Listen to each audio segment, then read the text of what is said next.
Hi everyone, welcome back to HardReset.Info channel. Today I will show you how to find iPhone on iOS 26.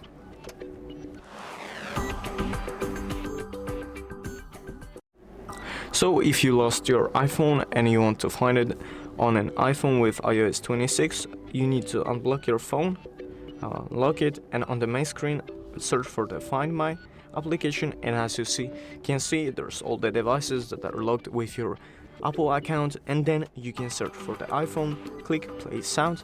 I have it muted so I will not say this, and you can even enable the lost iPhone if you're having trouble or somebody took it. And then as you see, that's it. Thank you guys for watching this video. I hope you guys enjoyed. Leave a like and subscribe, and see you guys in the next one.